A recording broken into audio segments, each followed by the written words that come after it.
आता खूप महत्वाचा पार्ट शिकायचा आपल्याला, रिलेशन्स. आतापर्यंत सेट बघितले आपण, सगळे सेट, त्याचे टाईप, त्याचे ऑपरेशन्स. आता आपल्याला बघायचं रिलेशन. रिलेशन म्हणजे नावातच अर्थ आहे, रिलेशन म्हणजे नातं. काहीतरी रिलेशन्स असतं, बरोबर.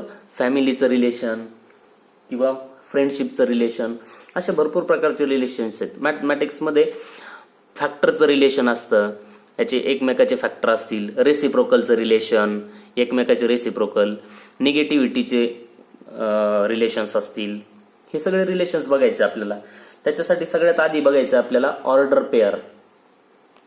ऑर्डर पेअर, पेअर म्हणजे जोडी, हे तुम्हाला माहिती आहे. ऑर्डर पेअर, ऑर्डर म्हणजे दिलेल्या ठराविक सिक्वेन्सनं किंवा ऑर्डर दिलेली असते, त्या ऑर्डरनं दिलेली पेअर. ए बी ही झाली ऑर्डर पेअर. एका ब्रॅकेटमध्ये ए बी लिहिणं, याला म्हणायचं ऑर्डर पेअर. आता ऑर्डर पेअर मध्ये ए ला म्हणायचं फर्स्ट कंपोनंट आणि बी ला म्हणायचं सेकंड कंपोनंट. हा झाला फर्स्ट कंपोनंट, बी म्हणजे सेकंड कंपोनंट. आता ए लहान असला पाहिजे किंवा बी लहान असला पाहिजे असं काही रिस्ट्रिक्शन नाही ऑर्डर पेअर मध्ये. ऑर्डर पेअर मध्ये फक्त ऑर्डर महत्वाची आहे. ए आधी आहे का बी आधी आहे. ए बी आणि बी ए याच्यामध्ये फरक आहे. हे दोन्ही सारखे नाहीत, हे वेगवेगळे असतात. ठीक आहे. हे तेव्हाच इक्वल होतील ज्यावेळेस ए इक्वल टू बी आणि बी इक्वल टू ए असेल. ठीक आहे. त्यातली पहिली नोट, याला म्हणायचं ऑर्डर पेअर. ऑर्डर पेअर मध्ये दिलेली ऑर्डर महत्वाची असते, फर्स्ट कंपोनंट आणि सेकंड कंपोनंट. पेअर म्हणजे जोडी. त्यातली नोट, पहिली नोट काय सांगते, ए बी आणि सी डी ह्या जर कधी इक्वल असतील, इफ अँड ओनली इफ, तेव्हा आणि तेव्हाच. कधी पहिला कंपोनंट हा पहिल्याच्या इक्वल असेल, म्हणजे ए इक्वल टू सी, अँड दुसरा दुसऱ्याच्या इक्वल असेल, बी इक्वल टू डी, तरच हे दोन कंपोनंट किंवा दोन ऑर्डर पेअर इक्वल होतील. आता second, A B equal to B A कधी होईल, आता सांगा बरं. ए इक्वल टू बी कधी शक्य आहे हे, A equal to B and B equal to A म्हणजेच बी इक्वल टू ए. म्हणजे ए आणि बी जर सारखे असतील तरच ही order pair, reverse order pair same होईल. ठीक आहे. जर एक्झाम्पल दिलं तुम्हाला, find X and Y, question आहे, पुस्तकातलंच क्वेश्चन आहे सॉल्व्ह केलेला. Find X and Y then. कधी दोन ऑर्डर पेअर दिल्यात, एक्स प्लस 3 आणि 2, कॉमा देऊन ऑर्डर पेअर मधली ऑर्डर इलिमेंट सेपरेट होतो. इक्वल टू 4 आणि वाय मायनस 3. आता हे दोन ऑर्डर पेअर सेम आहेत. पहिली नोट काय सांगते, A B equal to C D. कधी पहिल्याला पहिला इक्वल, दुसऱ्याला दुसरा इक्वल. हे कधी शक्य आहे, if and only if X plus 3 equal to पहिली ऑर्डर 4 अँड दुसरी 2 equal to Y minus 3. Therefore X equal to सांगा व्हॅल्यू, 3 इकडे शिफ्ट करा, प्लस होता मायनस झाला, 4 मायनस 3 1. एक्स ची व्हॅल्यू मिळाली तुम्हाला 1. अँड इथं वाय इक्वल टू किती, हा मायनस 3 तिकडे शिफ्ट करा, प्लस झाला, 2 प्लस 3 5, वाय ची व्हॅल्यू 5. तरच शक्य आहे. ठीक आहे. अशा पद्धतीने ऑर्डर पेअर काढता आले पाहिजे आपल्याला. त्याच्यानंतर Cartesian product of two sets, दोन सेट्सचा कार्टेशियन प्रोडक्ट. हे सगळं वहीमध्ये लिहायचंय तुम्ही. कार्टेशियन प्रोडक्ट जेवढं समजलंय तेवढं आधी वहीत लिहून घ्यायचं, व्हिडिओ स्टॉप करून. नंतर परत व्हिडिओ ऑन करायचा, पुढचं बघायचं. ऑफ टू सेट्स, दोन सेट्सचं कार्टेशियन प्रोडक्ट. आता सेट ए दिलेला असेल तुम्हाला, एक्झाम्पल घेऊन सांगतो आधी म्हणजे लगेच लक्षात येईल तुमच्या. ए दिलेला असेल 1 2 3. ठीक आहे. आणि सेट बी दिलेला आहे तुम्हाला 4 5. ए क्रॉस बी महत्वाचं आहे आपल्याला. कार्टेशियन प्रोडक्ट ए क्रॉस बी काढायचं आपल्याला. ए क्रॉस बी मध्ये सेट घ्यायचा, त्याच्यामध्ये सगळ्या ऑर्डर पेअर येतील. दोघांचं मल्टिप्लिकेशन आहे, दोन ऑर्डर, दोन दोनच्या पेअर येतील सगळ्या. पहिली 1 सोबत 4 घ्या, 1 4, कॉमा द्या. 1 सोबत 5 घ्या म्हणजे 1 5. आता 2 सोबत 4 घ्या, 2 4. नंतर 2 सोबत 5 घ्या, नंतर 3 सोबत 4 घ्या आणि 3 सोबत 5 घ्या. ही झाली ए क्रॉस बी. आता बी क्रॉस ए जर काढायचा असेल तर आधी बी चा घ्यायचा इलेमेंट. 4 सोबत 1 घ्या म्हणजे 4 1. 4 सोबत 2 घ्या, आधी 4 नंतर 2, कारण आधी बी चा इलेमेंट नंतर ए चा इलेमेंट. ही ऑर्डर महत्वाची असते. नंतर 4 3. तसंच 5 1 5 2 5 3. ठीक आहे. मग आपण असं म्हणू शकतो का रे A cross B is equal to B cross A? असं होऊ शकत नाही. Is not equal to. याच्यामध्ये ऑर्डर महत्वाची असते. ठीक आहे. जर A हा एम्प्टी असेल किंवा B हा एम्प्टी असेल तर क्रॉस प्रॉडक्ट एम्प्टी येतो. म्हणजे A इज इक्वल टू 5 असेल किंवा B इक्वल टू जर 5 असेल तर A क्रॉस B आणि B क्रॉस A हे दोन्ही काय येतात? 5 येतात, एम्प्टी येतात. ठीक आहे. त्यातला एक जरी एम्प्टी असेल तर. आता त्याच्यानंतर नोट काय सांगितले त्यांनी? Let A equal to B equal to. A मध्ये 3 इलेमेंट होते. ह्याच्यामध्ये नंबर ऑफ A 3 आणि नंबर ऑफ B इलेमेंट किती होते? 2च होते. तर number of A cross B मध्ये किती इलेमेंट येतात बघा. दोघांचं मल्टिप्लिकेशन 3 गुणिले 2 किती? 6 इलेमेंट येतात. मोजून बघा. आपला 1 2 3 4 5 6 ह्या ऑर्डर पेअर इलेमेंट झाले. सेपरेट केले कॉमा देऊन. इथं हा एक इलेमेंट झाला, हा एक इलेमेंट झाला, एका ऑर्डर पेअरचा एक इलेमेंट. अशा 6 ऑर्डर पेअर येतात. लक्षात ठेवायचं. म्हणजे दोघांमध्ये जर इथं 3 इलेमेंट असतील आणि इथं 2 असतील तर 3 दुने 6 6 इलेमेंट्स येतील क्रॉस प्रॉडक्ट मध्ये, कार्टेशियन प्रॉडक्ट मध्ये. ठीक आहे. आता कार्टेशियन प्रॉडक्ट ऑफ म्हणजे याची डेफिनेशन कशी करता येईल बघा. A cross B equal to order pair AB. सगळ्या ऑर्डर पेअर AB येतील such that A belongs to capital A. पहिला एलिमेंट हा पहिल्या सेट मधला पाहिजे and B belongs to capital B. ठीक आहे. ही त्याची डेफिनेशन झाली मॅथमॅटिकल डेफिनेशन नुसार मॅथमॅटिक्स मध्ये. आता product of a set with it self. प्रत्येक सेट स्वतः सोबत जर गुणाकार घेतला त्याचा तर काय येतंय बघा. सेट A दिलेला असेल तुम्हाला. जसं आता आपण सेट घेतला होता 1 2 3. तर A क्रॉस A काय येईल? A क्रॉस A म्हणजे A परत एकदा लिहा म्हणजे तुम्हाला सोपं जाईल लिहायला. 1 2 3. हा दोन्ही सेट समान असले पाहिजे सेम. म्हणजे इट सेल्फ स्वतः सोबत मल्टिप्लिकेशन घ्यायचंय. A into A. 1 1 पहिली ऑर्डर पेअर 1 1. दुसरी 1 2. तिसरी 1 3. नंतर 2 1 2 2 2 3. नंतर 3 1 3 2 आणि 3 3.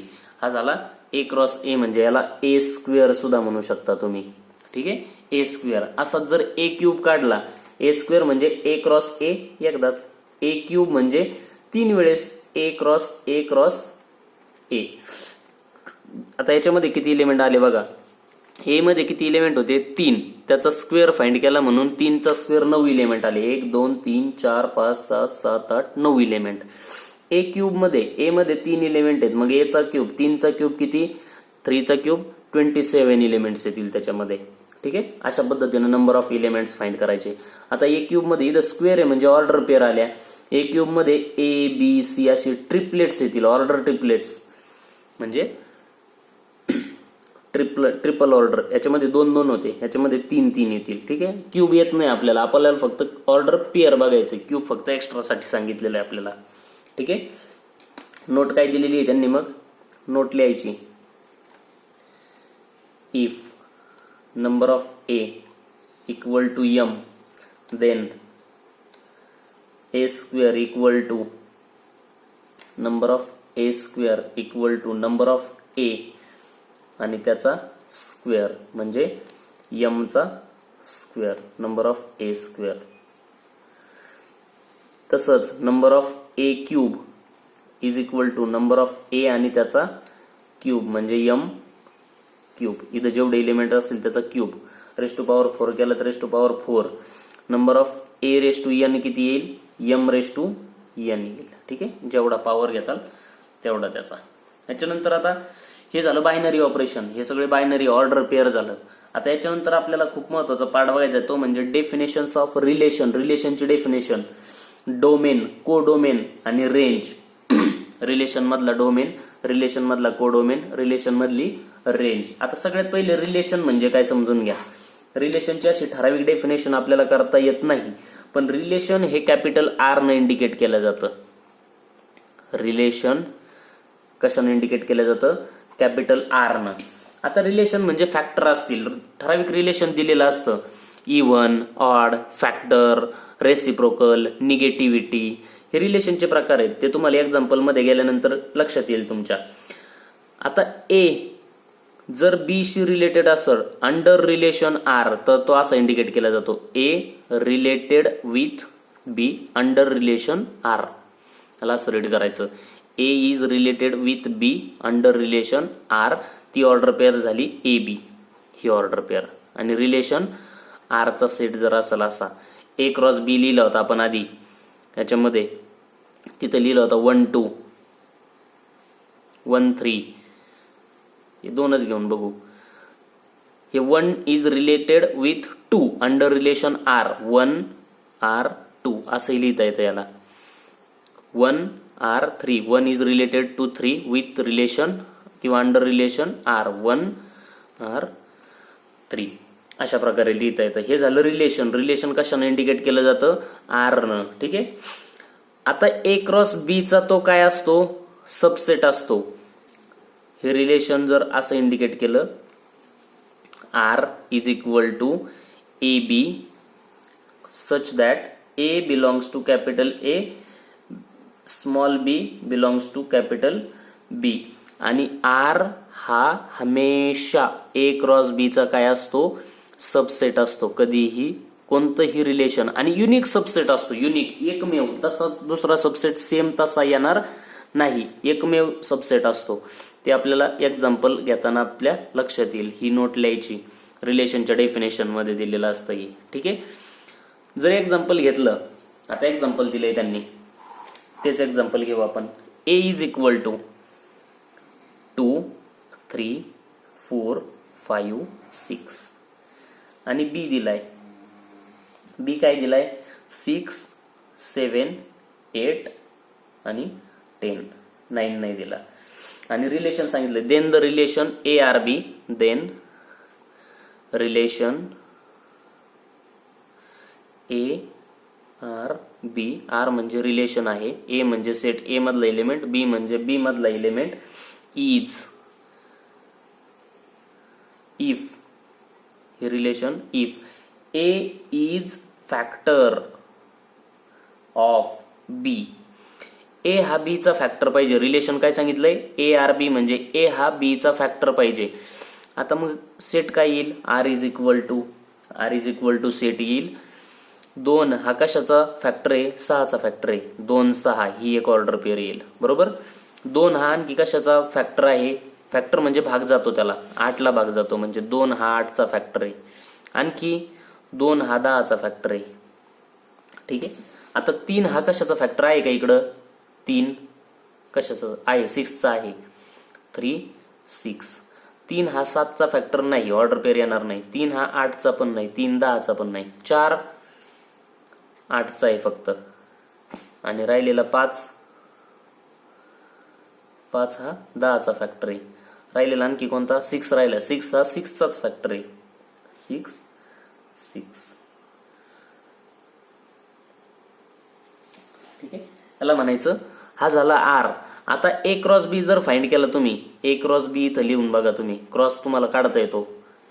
2 6 2 7 2 8 आणि हा कम्पेअर करा. आर हा सबसेट असतो ए क्रॉस बी चा. येतो का नाही चेक करायचं हे तुम्ही. ठीक आहे. ए क्रॉस बी काढता येईल तुम्हाला. ए क्रॉस बी मध्ये किती एलिमेंट येतील? याच्यामध्ये 3 2 5 5 एलिमेंट आहेत. याच्यामध्ये 4 आहेत. 5 चोक 20 ऑर्डर पेअर येतील याच्यामध्ये. त्या काढायच्या. त्या 20 ऑर्डर पेअर पैकी ह्या सगळ्या ऑर्डर पेअर ए क्रॉस बी मध्ये असतील. ठीक आहे. हे झालं त्याचं relation. On the other hand, if we consider the subset S dash is the unique relation R, this subset of, तेच आहे सबसेट असतो रिलेशन हा A क्रॉस B चा. Every relation between A and B, there is unique subset defined on A cross B, and for every subset A cross B, there is unique relation. प्रत्येक set हे relation हे unique relation find करतं. आता याच्या पलीकडे फॅक्टरचा दुसरा element याच्यामध्ये येणार नाही, एवढेच येतील ए आणि बी च्या फॅक्टर मधले. हे ए सेट आणि हा बी सेट याच्यामध्ये जर फाइंड केलं तुम्ही, आणि रिलेशन काय सांगितलंय? ए is factor of B. A हा बी चा फॅक्टर पाहिजे फक्त. ए म्हणजे सेट ए चे इलेमेंट, बी म्हणजे सेट बी चे इलेमेंट. ठीक आहे.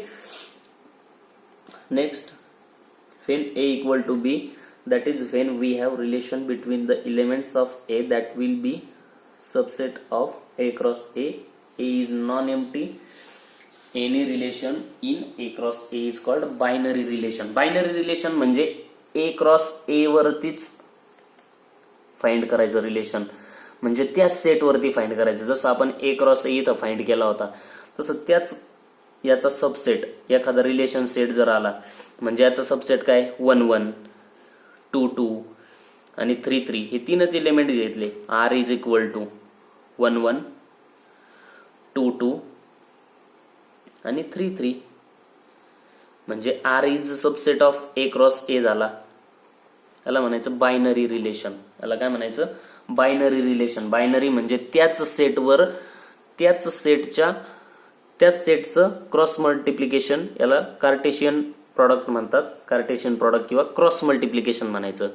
त्याच सेटचं त्याच सेट सोबत क्रॉस मल्टिप्लिकेशन वर डिफाईन होणाऱ्या रिलेशनला बायनरी रिलेशन म्हणतात. ठीक आहे. आता ते जर तुम्हाला डायग्राम मध्ये दाखवायचं झालं तर ए एक आहे, बी एक आहे. ठीक आहे.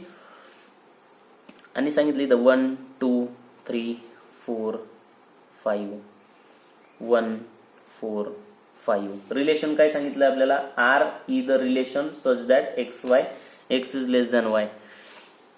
रिलेशन बघा, R is a relation such that X Y अशा ऑर्डर पेअर बनवायच्या belongs to R, X is less than Y. आता एक्स हा ए मधला असला पाहिजे, वाय हा बी मधला असला पाहिजे, एक्स हा लहान असला पाहिजे वाय पेक्षा. कोणकोणते येतील रिलेशन मध्ये बघा बरं. पहिला 1 1 येईल का? नाही, कारण 1 हा 1 पेक्षा लहान नाही. 1 4 येईल, कारण 1 हा 4 पेक्षा लहान आहे. 1 4. दुसरा 1 5 येईल, 1 5. 2 1 येईल का? नाही, 2 हा मोठा आहे 1 पेक्षा. इथं सांगितलं एक्स हा वाय पेक्षा लहान आहे, पहिला एलिमेंट हा दुसऱ्यापेक्षा लहान पाहिजे. 2 4 येईल, 2 4. ठीक आहे. म्हणजे रिलेशन बघा, 1 4 येईल, 1 5 येईल, नंतर 2 4 येईल, 2 5 येईल, 3 4 येईल, 3 5 येईल. 4 4 येईल का? नाही येणार. का? 4 4 सारखे लहान नाही, आणि 4 हा 5 पेक्षा लहान आहे. एवढे रिलेशन येतील. हे झाले relation. 1 is related with 4, 1 is related with 5, 2 is related with 4, 2 is related with 5, 3 is related with 4, 3 is related with 5, आणि 4 इज रिलेटेड ओनली 5. 5 सोबत रिलेटेड येतो. म्हणजे रिलेशन कसं डिफाईन होतं याच्यावरती डिपेंड आहे. रिलेशनची ऑर्डर काय दिलेली आहे याच्यावरती आपण ते फाइंड करू शकतो. आता याला डोमेन कशाला म्हणायचं बघा. Domain, the set of all first component of the order pair in relation R is called domain of relation. हे 2 4 आला, याच्यानंतर 2 5 येईल, 3 4 येईल, 3 5 येईल, आणि 4 5 येईल. संपले एलिमेंट. 5 5 येणार नाही, सारखे येते. ठीक आहे. आता डोमेन म्हणजे काय बघा. डोमेन इज इक्वल टू, हे सगळे पहिले नंबर घ्यायचे. 1 1 एकदाच लिहायचा तो, 1 2 2 2 3 आणि 4. हा झाला तुमचा डोमेन. या ऑर्डर पेअरचे सगळे पहिले नंबर म्हणजे डोमेन. आणि रेंज म्हणजे दुसरे number, range. Range equal to, range मध्ये कोण कोण येईल? 4 5 4 5 4 5 4 5, म्हणजे 4 आणि 5. हा झाला रेंज सेट तुमचा. हा काय झाला? Range set. आता डोमेन आणि रेंज कळला तुम्हाला. आता कोडोमेन म्हणजे काय बघा. कोडोमेन, कोडोमेन म्हणजे हा पूर्ण बी सेट, हा रेंज, आणि त्याच्या व्यतिरिक्त आणखी इलिमेंट असतील तर ते सुद्धा घ्यायचे ह्या रेंज मधले 2 नंबरच्या सेट मधले. म्हणजे पूर्ण बी सेट हा कोडोमेन झाला तुमचा. पहिला हा डोमेन झाला. ठीक आहे. याला म्हणायचं डोमेन अँड कोडोमेन. डोमेनची डेफिनेशन कशी करता येईल आता आपण बघू. 1 मिनिट.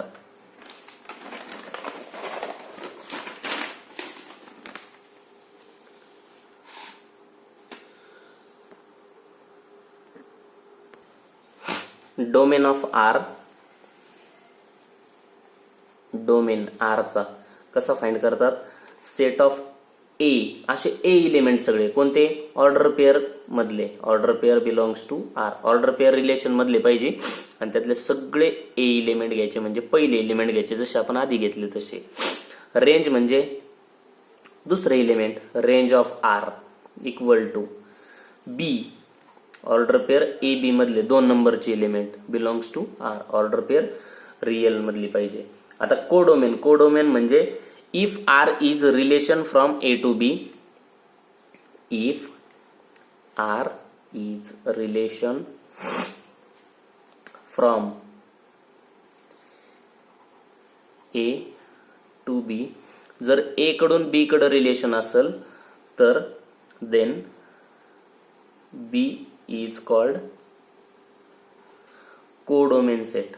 हा कोडोमेन सेट झाला ऑफ आर, आर चा. ठीक आहे, ही कोडोमेनची डेफिनेशन. Codomain set. आणि आता कोडोमेन सेट मोठा असतो रेंज पेक्षा, रेंज हा कोडोमेनचा सबसेट असतो, चेक करायचं तुम्ही. आता याच्यानंतर बघायचं आपल्याला binary relation on set. Binary म्हणजे त्याच सेटवरती डिफाईन केलेलं रिलेशन म्हणजे binary relation.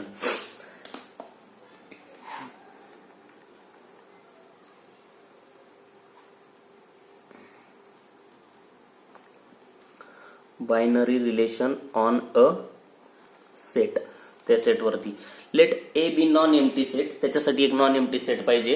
Every subset of A cross A is binary relation on A. Binary relation on A म्हणजे प्रत्येक ए क्रॉस ए चा सबसेट. लेट एक्झाम्पल घ्या, A is equal to 1 2 3 and R equal to 1 2 2 2 3 1 3 2. हा R झाला. मग मला सांगा therefore A cross A equal to काय. ए चं ए सोबत क्रॉस मल्टिप्लिकेशन घ्यायचं. 2 ए घ्या सारखेच किंवा याच्यातच काढता येतं. 1 1, पहिला 1 1, दुसरा 1 2, तिसरा 1 3,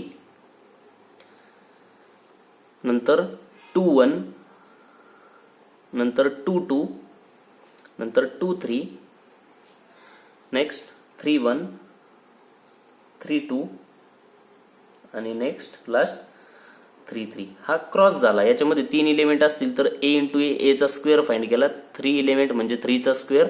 9 इलिमेंट आले का बघा, आले 9 इलिमेंट. आता हे बघा बरं, R is subset of A cross A. A cross A चा सबसेट आहे का, म्हणजे 1 2 ही ऑर्डर पेअर याच्यामध्ये आहे का, आहे 1 2. 2 2 आहे 2 2. 3 1 3 1 पण आहे. 3 2 3 2 सुद्धा आहे. सगळेच्या सगळे इलिमेंट आहेत ए क्रॉस ए मध्ये, म्हणजे आर हा सबसेट झाला ए क्रॉस ए चा.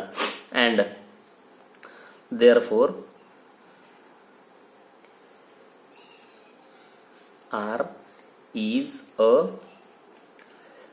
Binary relation on A. A वरचं आर हे ए चं बायनरी रिलेशन झालं. ठीक आहे. जर बायनरी रिलेशन याच्यामध्ये एक जर इलिमेंट असा असला, समजा इथे 3 4, हा 3 4 आर मध्ये आहे पण ए क्रॉस ए मध्ये नाही, म्हणजे R is not binary relation on A. जर असं सबसेट नसल तर हे बायनरी रिलेशन होत नाही. पण जर आर हा ए क्रॉस ए चा सबसेट असेल तर ते बायनरी रिलेशन होतं. आर हे बायनरी रिलेशन असतं त्या पर्टिक्युलर सेटचं. ठीक आहे.